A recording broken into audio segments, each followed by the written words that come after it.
Until now, I've waited until a game is considered complete by the developers before I make a video talking about it, to make sure I'm being 100% fair, as things can change drastically during development. But I've realized that following that line of thinking really limits the games I could talk about on the channel. There are so many unique and intriguing demos to find on the internet, such as LunarLux. Developed by Cosmic Nobab, it's a sci-fi turn-based RPG that uses the good old RPG Maker 2003 engine. This is the same engine used by many cult classic games such as Yume Nikki and Off. Surprisingly, games are still being made with the engine despite its age, like Grimm's Hollow, which I've talked about in an older video. Actually, it was through their Twitter account that I managed to find out about the LunarLux demo. The game begins with the main character Bella speaking to her mother's grave and telling her about how she joined the Lunix force to protect others from dangers just like her. Bella's mother was a great and strong warrior looked up to by all, and she lets her know that she will do her best to follow in her footsteps and become just as strong as her. Soon after Bella is done speaking, her energetic robot psychic Tetra informs her that her spaceship has been fully recharged, but before they can get there, a Merc appears and you're thrust into combat. The combat of LunarLux? Easily the best part of the game. From what I can tell, it takes inspiration from the Mega Man Battle Network games, but unfortunately all of my knowledge of those games comes from a Steamed Hams meme from 2018, so I'm not even gonna try. It's simple enough to be easily understandable from the start, but complex enough to keep your interest throughout the demo. To attack an enemy, you pick from a range of active skills, each with their own unique effects. For example, Echo Slash can be a powerful ability, as the damage dealt will increase depending on how many times in a row it has been used. However, every use will consume SP, and since you have a maximum of 100, Echo Slash can be used 3 times in a row. Unless you get lucky. After picking an ability, you can select 1 out of 3 support skills randomly selected from your minimum pool of 18. Outside of battle, you can pick and choose which support skills can be picked in battle, and maybe remove the ones that you don't like. The effects can range from healing, increasing the damage of the active skill, invincibility, or recovering SP. You see where I'm going with this? You can spam Echo Slash and pray for a Recover SP support skill so you can keep doing massive damage. I absolutely love this, as the wide variety of support skills really allows you to come up with some powerful combinations, and the randomness forces you to really consider what you need in that situation, while also preventing you from solely relying on the strong support abilities, with some being a bit too strong. I'll come back to this point later. When you select an active skill, there's an option to stack a move per turn. What this does is store it on the bottom left, and stacking 3 of the same ability will let you unleash a powerful Lux combo. Lux combos are just basically your big ass super moves. Every active skill has its own Lux combo, like the Gun Saber one is called Infinity Slash, which just lets you spam the shit out of a key to do tons of attacks. You can stack an active skill, then use a different skill, which opens up some interesting and fun strategies. Something that really surprised me was the voice acting. Yeah, in battles, Bella is voiced by Lizzie Freeman, who you may recognize her work as Trish from JoJo's Part 5 dub, Sabrina from Pokemon Masters, or Lily from Dragalia Lost.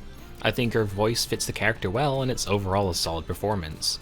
As well, the fact that she shouts out the names of the Lux combo really adds an extra oomph to the attacks. Even the most basic of attacks require SP, so for longer fights you may be forced to use the turn to charge. You'll need to stop the pointer at the right time to regain the most amount of SP, and I love how there's a bit of skill and good timing required to do well in LunarLux despite it being a turn-based RPG, as most of your attacks will make you do something to do more damage, like with the Gun Saber skill, you need to input the correct key in time to do the second hit.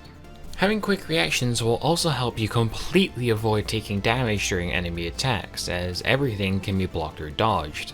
Blocking will eat one of your limited amount of shields and will only last a short amount of time, so you'll need to time it right before your hit, and keep an eye on how many shields you have left. Dodging is a bit more simple, as you just need to move to the right space to avoid the incoming projectiles. The game gives you enough information to be able to read the enemy's attack, so you're able to react and understand what you need to do quickly, so it's fair. Overall, I think the combat in LunarLux is easily the most interesting and polished I've ever seen in RPG Maker 2003. A good RPG battle system is one crammed with meaningful and thought-provoking decisions. Which support skill would be the most useful? Should I use a turn to gain some shields or deal damage? Which skill should I stack this turn? All of this is tied together by a clean futuristic UI and polished with some good sound effects and voice acting.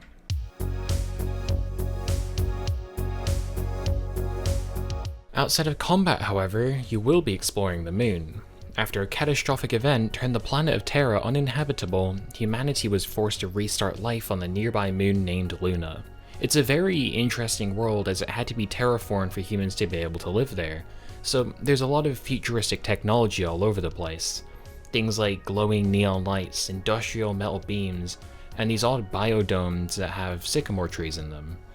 There's a noticeable amount of detail added that really makes this place seem somewhat believable. And nothing highlights the care put into the world better than the Regolithia BBS, a message board used by people where you can read posts and conversations by NPCs about, like, the world, gameplay mechanics, or just entertaining dialogue. Well, yeah, it's just a menu where you read boxes of text. I really appreciate the BBS because it does a fantastic job at making the world feel alive, by just showing you the interactions between people that live in Luna. You can also just interact with NPCs around the place, and while some will just spout generic NPC dialogue, some will have small conversations with Bella. I found Bella to be a likable main character, and I especially enjoyed the friendly chemistry between her and Tetra. I'm interested to see where a character goes in the full game, as while her job is to hunt down and fight mercs to protect humanity, she starts to feel guilty about killing mercs and wishes to find a more peaceful option, while still protecting others. There's also a mysterious character only known as the Merc Slayer, who has become infamous for his strength against mercs and for stealing from the military. There's something there that could lead to something interesting in the full game. Around halfway through the demo, you'll need to collect a bunch of items to get this hovercraft moving again. You're given a general idea of where to find each item, and then you gotta explore the map to find them. While most of these objects aren't too hard to find, I found this area in particular to be a bit on the tedious side. I picked up objects I needed on the way to this red button, and it made a door open somewhere else, so I thought, okay, maybe it might be in this obvious secret passage, but at the end of that was a green door, so I thought, okay, I guess I gotta walk around to find the red door, and it's right at the start. And I go in, and oh look, it's a green button. I gotta walk all the way back to the green door to maybe find another item I need to progress. It's a healing item. That's not what I need. This wouldn't have been that bad if I saw the red door before hitting the button, but I went straight down first to see what was there.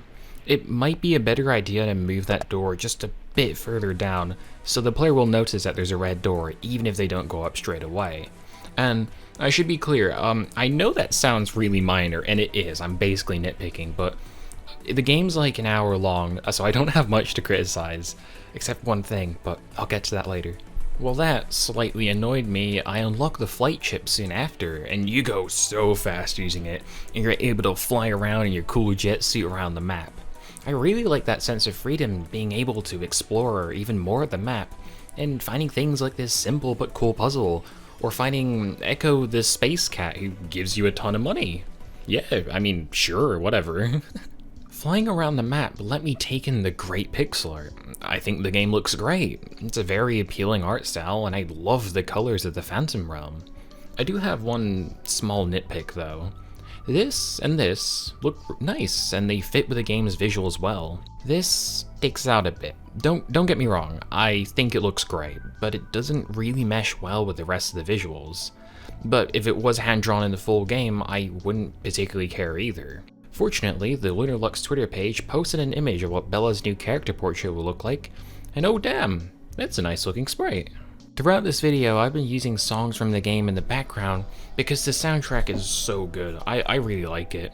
But none of the songs loop for some reason. Like in game, you can hear the song just end and restart, which is a bit strange. I hope that gets fixed soon. Anyway, multiple people worked in the soundtrack, and I like all the songs, like the catchy main theme, the groovy Regolithia theme, and especially the boss fight music. Oh man, let's talk about that boss fight. LunarLux fucking nails the presentation for the boss fight. You get to this powerful looking merc, the music kicks in, Bella gives out this dramatic but slightly cheesy speech, and then it's like transitions to a battle, and then the background scrolls faster, which adds so much energy to the fight. I was having so much fun dodging and blocking the attacks and dishing out my own. It was at this moment where I was just like, yeah, this game fucking rocks, this game's great. But I have one major criticism with LunarLux. Stun is broken.